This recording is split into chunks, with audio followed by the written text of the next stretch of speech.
नमस्कार, स्वागत है आपका बड़ी खबर में। आपके साथ मैं हूं अंजलि भंडारी और चले बड़ी खबरों की ओर रुख करेंगे फटाफट अंदाज में। किसान संगठनों के ऐलान के तहत कृषि कानूनों के खिलाफ देशव्यापी चक्का जाम किया गया है। यूपी और उत्तराखंड को छोड़कर देश भर में 12 बजे से लेकर 3 बजे तक 3 घंटे का चक्का जाम रहा। किसान आंदोलन का नया गढ़ बने गाजीपुर बॉर्डर पर चक्का जाम के तहत किसानों में नया जोश देखने को मिला। सैकड़ों की संख्या में किसान गाजीपुर बॉर्डर पर धरने पर डटे रहे। गाजीपुर बॉर्डर पर चक्का जाम के दौरान भारतीय किसान यूनियन के नेता राकेश टिकैत ने मीडिया से बातचीत की। कहा, देश की मिट्टी से किसानों को जोड़ेंगे। राकेश टिकैत ने कहा कि नए युग का जन्म होगा और ये जन आंदोलन है। उन्होंने कहा, यूपी और उत्तराखंड में कुछ हंगामा करने वाले थे, इसलिए वहां चक्का जाम नहीं किया। रोहतक में चक्का जाम के दौरान किसान नेता गुरनाम सिंह चढ़ूनी ने कहा है कि दिल्ली बॉर्डर पर कीले गाड़ना, नेट बंद करना, पानी बंद करना, यह मानवता के खिलाफ है। गुरनाम सिंह चढ़ूनी ने विदेशी सेलिब्रिटीज की सराहना करते हुए बीजेपी पर निशाना साधा। उन्होंने कहा, एक अभिनेता की मौत के बाद 2 महीने तक बवाल होता है, जबकि किसानों की मौत पर सभी मौन रहते हैं। ये समझ से परे है। चक्का जाम के तहत गुरुग्राम में आंदोलनकारी एकजुट हुए हैं और संयुक्त किसान मोर्चा ने बजखेड़ा फ्लाईओवर के पास जाम लगाया और इस दौरान सैकड़ों किसान, समाज सेवी संस्थाओं के लोग धरने पर बैठे। सरकार के खिलाफ जमकर नारेबाजी की गई। अंबाला में शंभू बॉर्डर पर किसानों ने जाम लगाया। इस दौरान हाईवे पर वाहनों की लंबी कतार लग गई। किसानों ने दिल्ली अमृतसर और अमृतसर दिल्ली हाईवे जाम किया। पंचकुला में किसानों ने संयुक्त किसान मोर्चा के आह्वान पर चक्का जाम किया। किसानों ने चंडी मंदिर टोल प्लाजा और बरवाला क्षेत्र के नग्गल टोल प्लाजा पर चक्का जाम किया और सरकार के खिलाफ नारेबाजी की गई। दतिया में भी किसान संगठनों ने हरियाणा पंजाब स्टेट हाईवे जाम किया। भगत सिंह चौक पर किसानों ने प्रदर्शन करते हुए केंद्र सरकार के खिलाफ नारेबाजी की। तीनों कृषि कानूनों को रद्द करने की मांग भी की।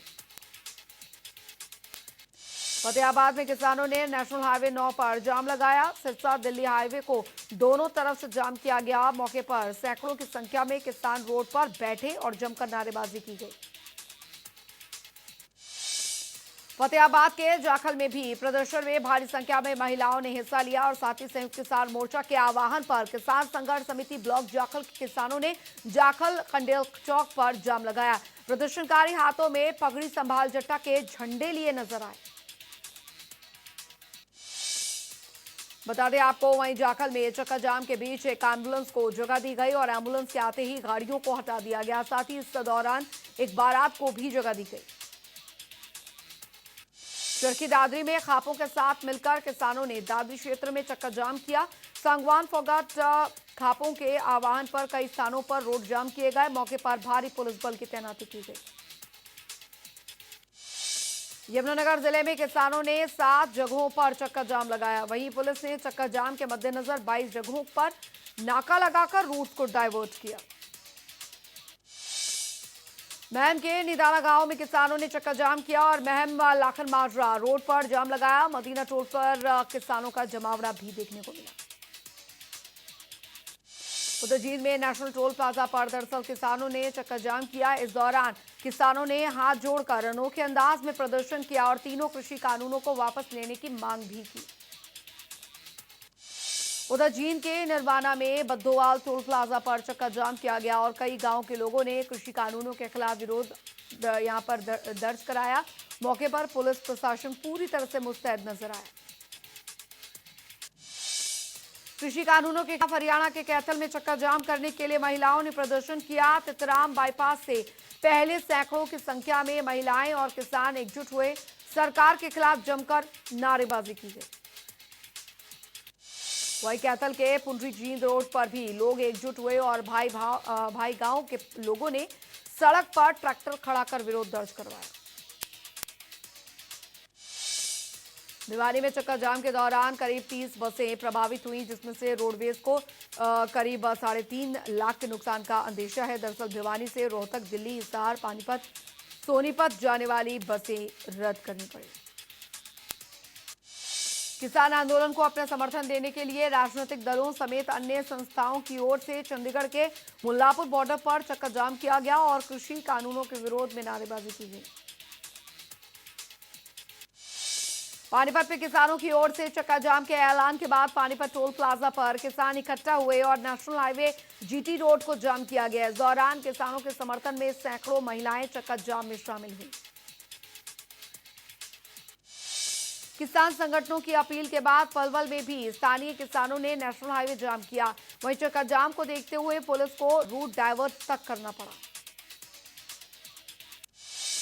चक्का जाम के तहत किसानों ने करनाल के नेशनल हाईवे 44 समेत 11 स्टेट हाईवे को जाम किया, सरकार के खिलाफ जमकर नारेबाजी की। वहीं इस दौरान पुलिस के पुख्ता इंतजाम भी नजर आए।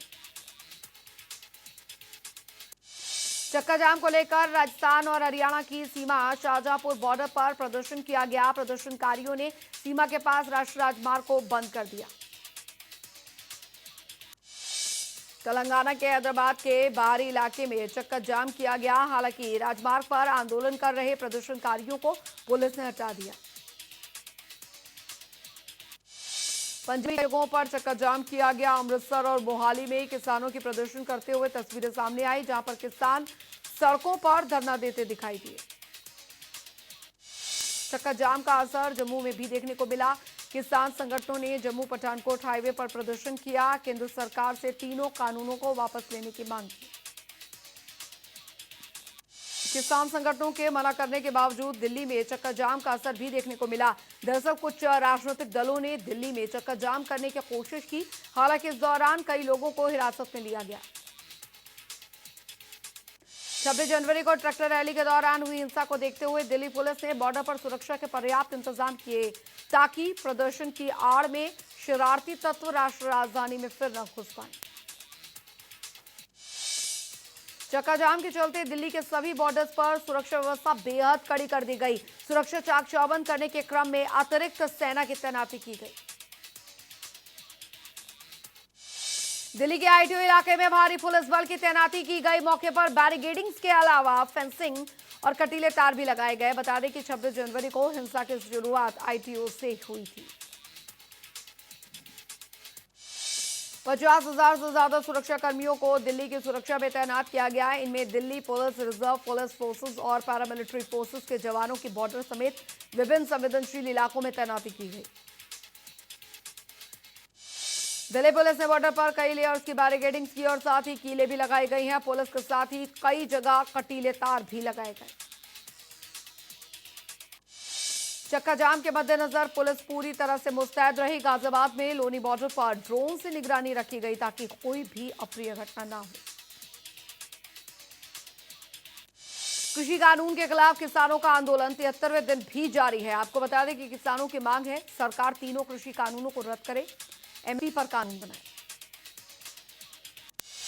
गाजीपुर बॉर्डर पर आंदोलन का नेतृत्व कर रहे किसान नेता राकेश टिकैत के मुताबिक आंदोलनकारी किसान प्रधानमंत्री नरेंद्र मोदी से बातचीत को तैयार हैं।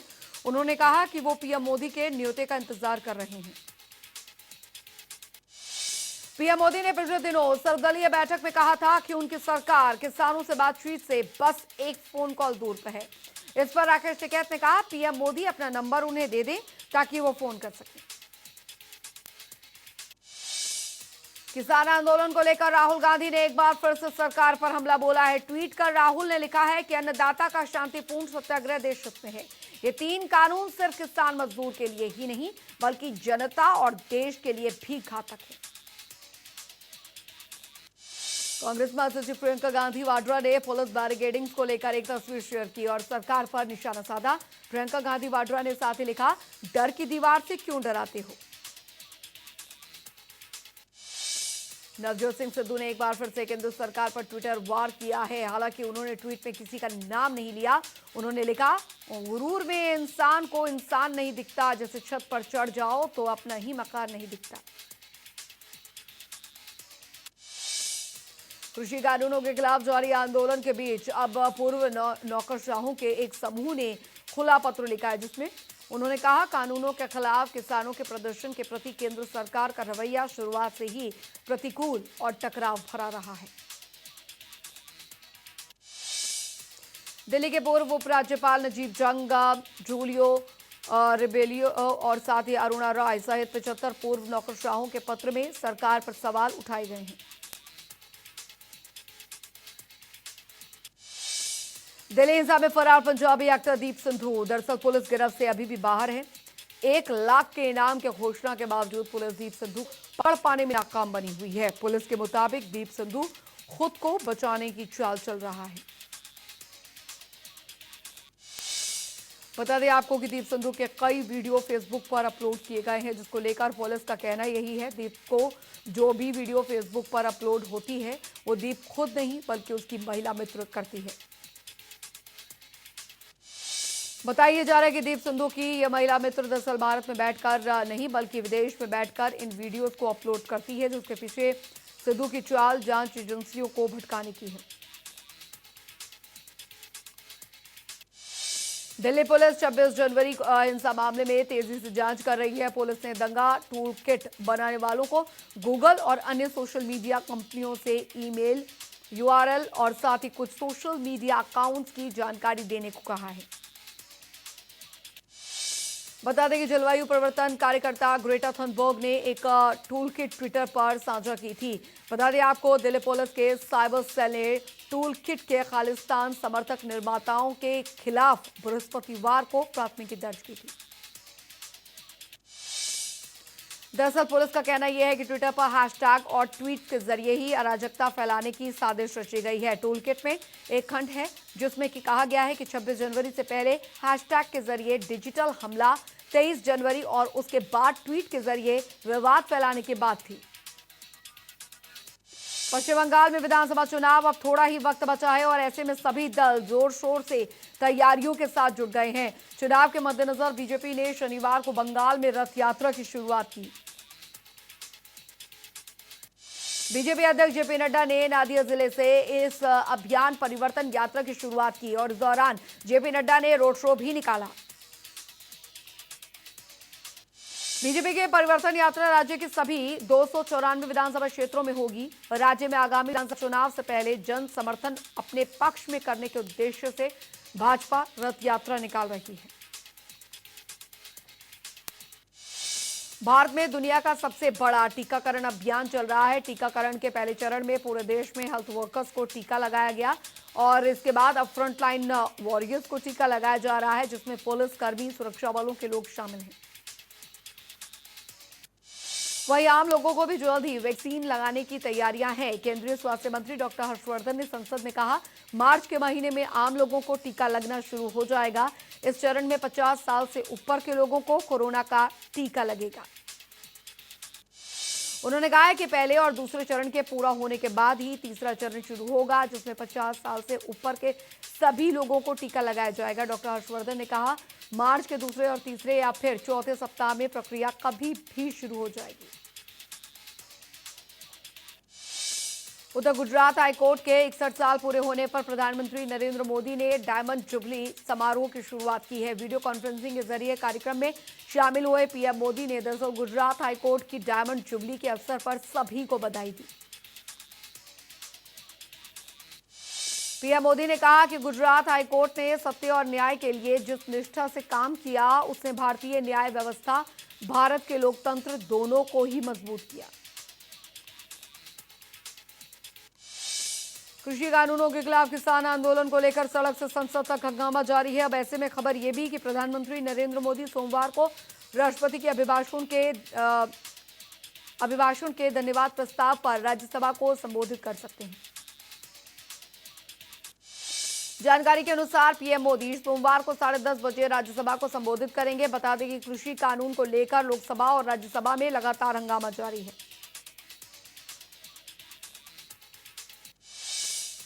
महाराष्ट्र के पनवेल स्टेशन में दिल दहला देने वाला वीडियो सामने आया है, जहां पर एक दिव्यांग शख्स चलती ट्रेन में चढ़ने की कोशिश कर रहा था। हालांकि राहत की बात यह रही, वक्त पर आरपीएफ के जवान ने दिव्यांग को सही वक्त रहते बचा लिया।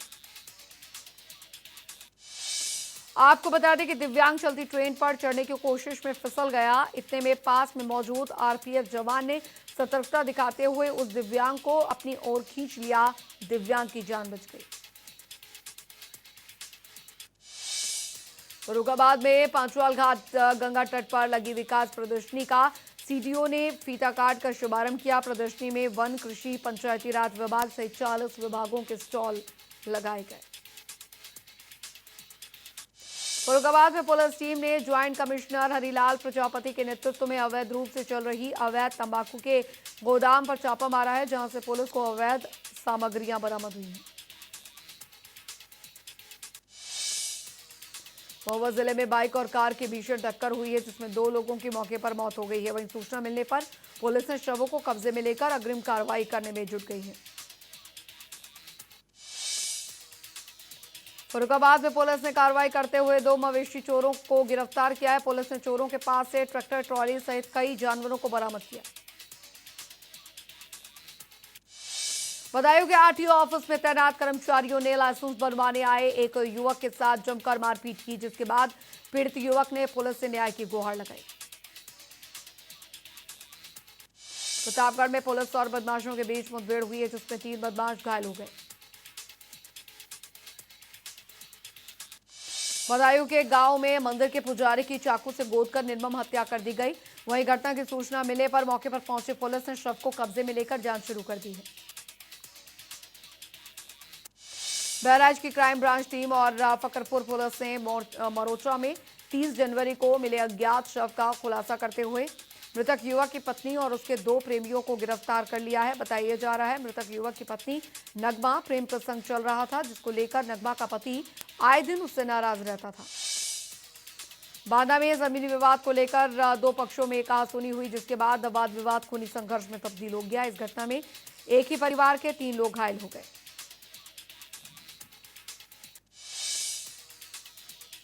हरियाणा के मुख्यमंत्री मनोहर लाल ने करनाल में स्पोर्ट्स कॉम्प्लेक्स का उद्घाटन किया। साथ ही साथ उन्होंने किसानों से भी कहा है प्रधानमंत्री के एक कॉल वाले निमंत्रण को स्वीकार करके बातचीत के लिए आगे आना चाहिए।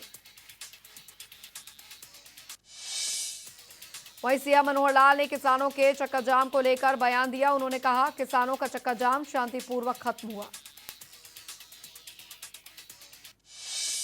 दिल्ली में हरियाणा कांग्रेस के अध्यक्ष कुमारी शैलजा ने जनता टीवी से खास बातचीत की। उन्होंने कहा किसानों ने शांतिपूर्ण तरीके से चक्का जाम किया। 26 जनवरी को जो हिंसा हुई वो सरकार की नाकामी थी।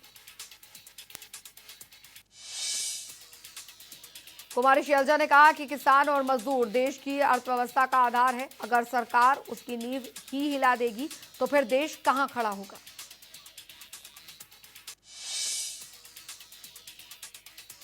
वहीं उपचुनाव को देखते हुए कुमारी शैलजा ने कहा कि कांग्रेस पार्टी उपचुनाव के लिए समय पर तैयार करेगी और साथ ही इस दौरान उन्होंने कहा कालका विधायक को गलत तरीके से निलंबित किया गया, ये राजनीति से प्रेरित है। नूंह में सुनेड़ा बॉर्डर पर 7 फरवरी को किसान महापंचायत आयोजन किया जाएगा, जिसकी जानकारी जिले के किसान नेता रमजान चौधरी ने दी।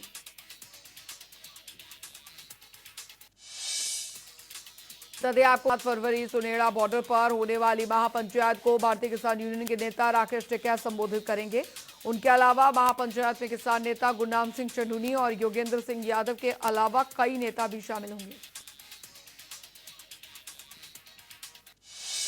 महापंचायत में शामिल होने के लिए किसान यूनियन की ओर से लोगों को गांव में जाकर महापंचायत में शामिल होने का निमंत्रण दिया गया है। वहीं महापंचायत में आने वाले प्रमुख किसान नेताओं का 6 किलोमीटर तक फूल मालाओं से स्वागत किया जाएगा।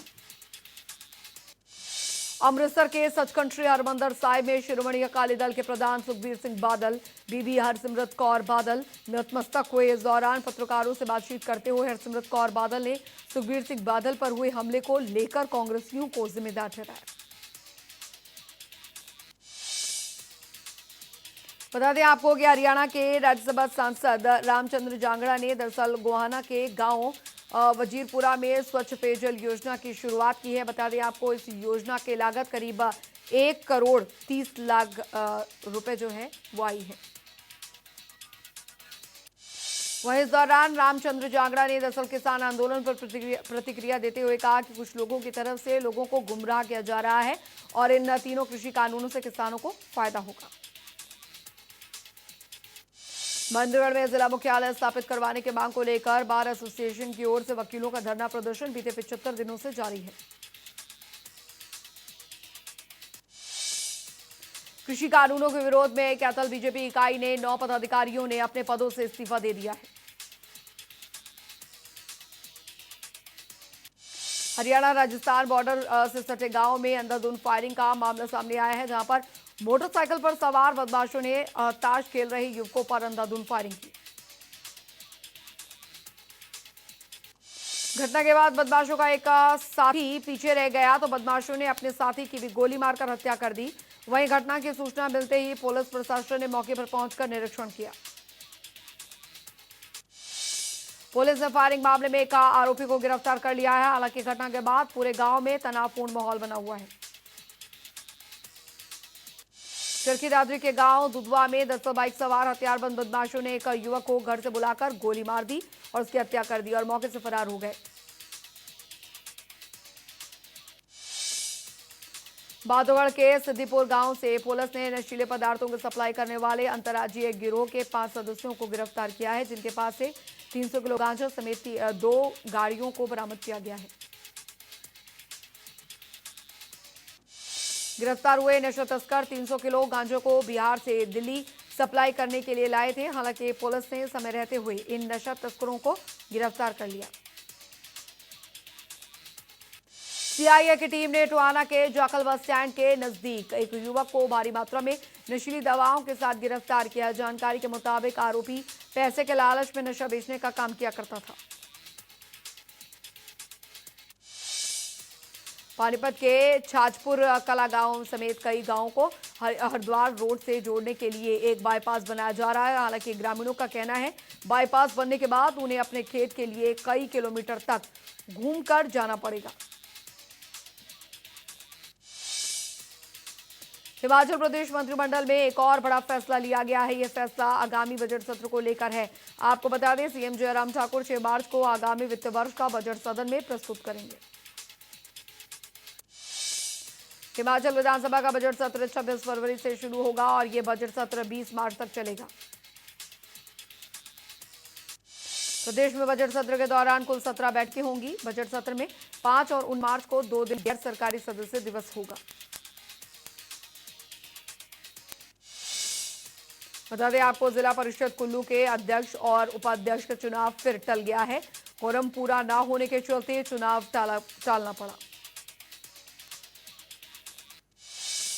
इस फैसले के बाद जिला परिषद ऑफिस के बाहर कांग्रेस समर्थकों ने धरना प्रदर्शन किया। वहीं विधायक सुंदर सिंह ठाकुर ने डीसी कुल्लू पर समय अवधि 5 दिन बढ़ाने के लिए सरकारी दबाव में काम करने का आरोप लगाया। गौरतलब है कि अध्यक्ष और उपाध्यक्ष के चुनाव के कोरम के लिए 8 सदस्यों का होना अनिवार्य था, लेकिन कांग्रेस के 7 सदस्य ही बैठक में मौजूद रहे, जबकि बीजेपी की ओर से 1 बजे तक कोई भी नहीं पहुंचा। हिमाचल में लाहौल स्पीति को छोड़कर अन्य सभी जिलों में चक्काजाम का असर देखने को मिला।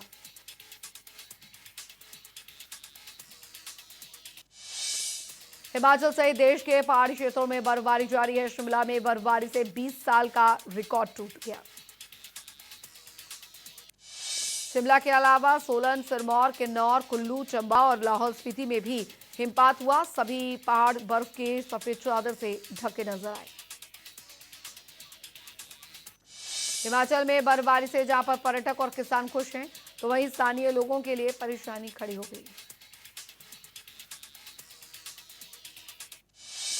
हिमाचल प्रदेश में बेशक हिमपात थम गया है, लेकिन दुश्वारियां बरकरार है। प्रदेश में 400 से ज्यादा सरकारी बसों को रूट्स यहां पर बंद होने के चलते परेशानी का सामना करना पड़ा। प्रदेश में भारी हिमपात के बाद दुर्गम और ऊंचे इलाकों में जनजीवन अस्त व्यस्त हो गया है। नूरपुर ब्लॉक के गांव सुलियाली में एक निजी कंपनी ने इनाम के बहाने सब्जी विक्रेता को ठगने की कोशिश की।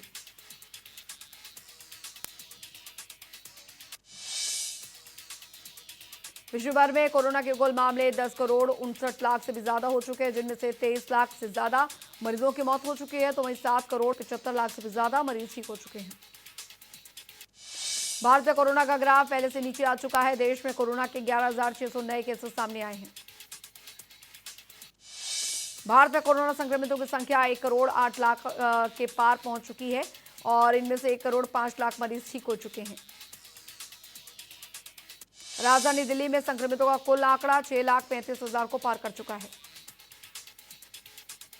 उत्तर प्रदेश में कोरोना के कुल मामले 6 लाख को पार कर चुके हैं। इनमें से 8,650 से ज्यादा मरीजों की मौत हो चुकी है। हरियाणा में कोरोना संक्रमितों का कुल आंकड़ा 2,68,000 के पार पहुंच चुका है। इनमें से 2,64,000 से ज्यादा मरीज ठीक हो चुके हैं। भारत और इंग्लैंड के बीच चेन्नई में पहला टेस्ट खेला जा रहा है। दूसरे दिन का खेल खत्म होने तक इंग्लैंड ने 8 विकेट गंवाकर 555 रन बनाए। जो रूट ने शानदार दोहरा शतक लगाते हुए 218 रन बनाए। मैच के पहले दिन इंग्लैंड के 3 बल्लेबाज आउट हुए।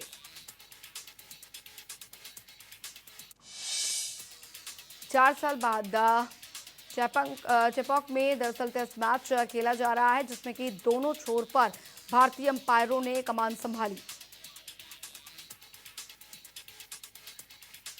चेपॉक स्टेडियम पर इंग्लैंड की टीम भारत को बीते 35 साल से नहीं हरा सकी है। इंग्लिश टीम ने आखिरी बार चेपॉक में 1985 में जीत हासिल की थी।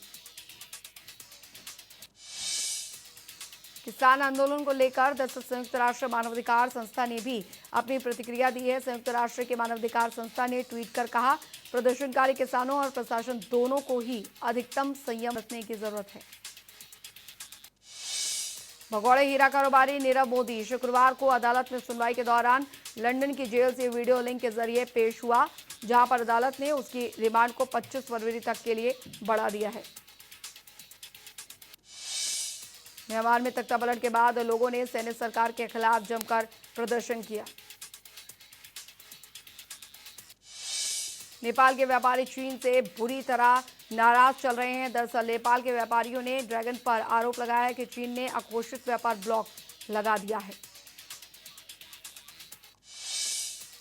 विदेशी यात्रा को सक्षम करने के लिए दरअसल डेनमार्क की सरकार डिजिटल कोरोना वायरस पासपोर्ट बनाने की तैयारी कर रही है।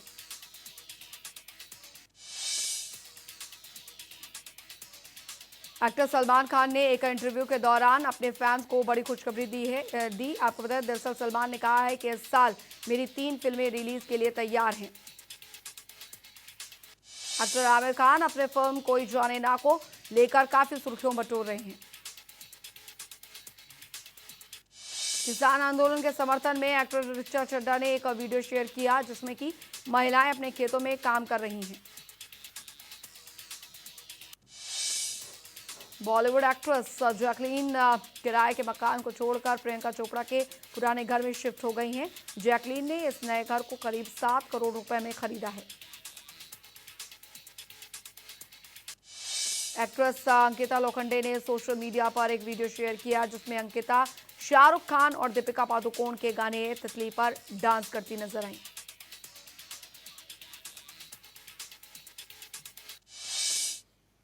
चलिए, बड़ी खबर में अभी के लिए फिलहाल इतना ही। बने रहिए जनता टीवी के साथ। नमस्कार।